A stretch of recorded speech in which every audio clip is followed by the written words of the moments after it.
Eu sou Oscar Neto, especialista em vendas, e eu espero você no curso Conectando Vendas.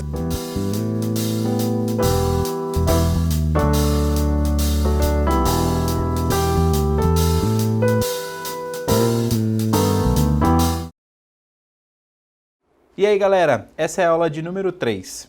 Nessa aula nós vamos falar sobre como formar uma impressão positiva. Nesse primeiro momento é importante que você tenha energia e cordialidade. Chegue para atender o seu cliente ou receba o seu cliente sem fazer cara de bosta e nem levar nenhum tipo de notícia negativa. Eu canso de ver todos os dias na minha rotina comercial alguns representantes de venda ou alguns vendedores que eles chegam com a pergunta: e aí, tudo bem? Né? O cliente responde: não, tá tudo bem. Eu falo: mas tá muito difícil, né? Crise, ninguém tá vendendo nada. A partir do momento que você traz uma notícia negativa ou que você não traz nenhum tipo de positividade para o seu cliente, quais as chances de você vender alguma coisa ou de você fazer a introdução de produto nele? Passado o momento da interatividade, como será a sua abordagem com o cliente? Você já vai chegar oferecendo o seu produto? A chance dele te dar um não logo de cara é muito grande. Então, se apresente pausadamente. Diga de onde você vem, qual é o seu objetivo com aquela visita, e o seu objetivo nunca será a venda. O seu objetivo sempre será a apresentação do seu produto ou do seu serviço para que ele entenda como é o seu trabalho. Crie a expectativa de que ele realmente tenha a chance de fazer um bom negócio com você, que ali tenha uma oportunidade de verdade. Faça perguntas interativas, inteligentes e o principal, não seja chato. Se você percebeu que o seu cliente está em um atendimento ou que ele não pode falar com você agora, não insista de uma forma tão incisiva a ponto dele não querer ver a sua cara nunca mais. Pergunte se você pode esperar. Não fique esperando à toa com aquela cara olhando para o seu cliente como se você estivesse ali perdido. Pergunte se ele pode te atender, se aquela hora é boa, se ele prefere que você marque uma reunião antes de ir até ali. Pense no seguinte: o seu tempo é o seu dinheiro. Se você vai perder tempo ou cliente, é melhor que você não visite ou que você não saia de casa. A interação na sondagem é o mais importante antes de chegar na negociação. Nesse momento, a emoção vale muito mais que a razão. Essa primeira impressão que você passa para o cliente é importante. Você não terá uma segunda chance para fazer isso. Eu vou dar um exemplo para vocês. Logo no início da minha carreira de representante comercial, eu fui até uma loja, eu não tinha conhecimento algum no ramo de material de construção. Quando eu cheguei na loja, eu não sabia exatamente nem o que eu estava vendendo. Mas ele me deu a oportunidade de voltar em um outro momento e a gente fazer uma próxima reunião.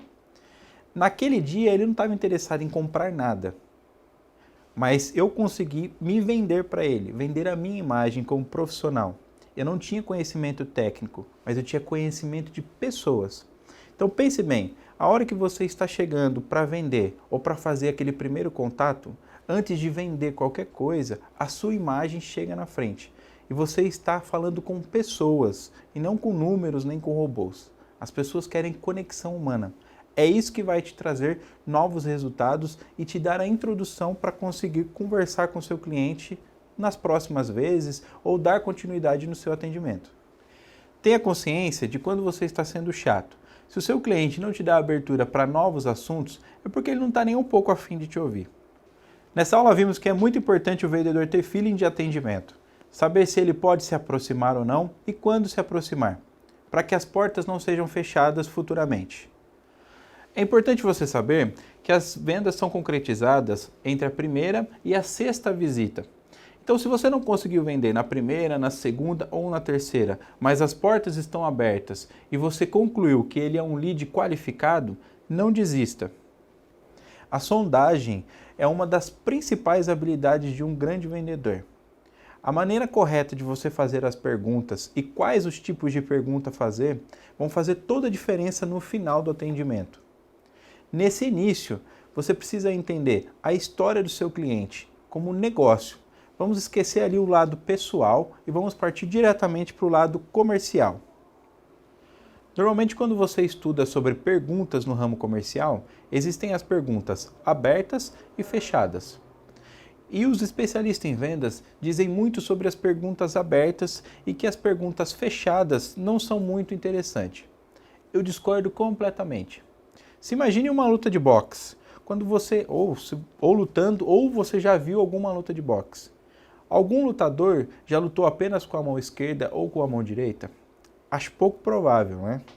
Então as perguntas fechadas e as perguntas abertas, elas se complementam. Antes de começar as perguntas abertas para o seu cliente, faça algumas perguntas fechadas. O que são perguntas fechadas? São as perguntas que ele vai ter um tipo de resposta só, ou sim ou não. Você não vai conseguir ter mais liberdade em relação a essas perguntas. Já as perguntas abertas, elas vão te dar mais informações sobre outras questões. Vamos ver alguns exemplos de perguntas fechadas. Senhor Manuel, o senhor tem problema com esse fornecedor? Ou é sim ou é não.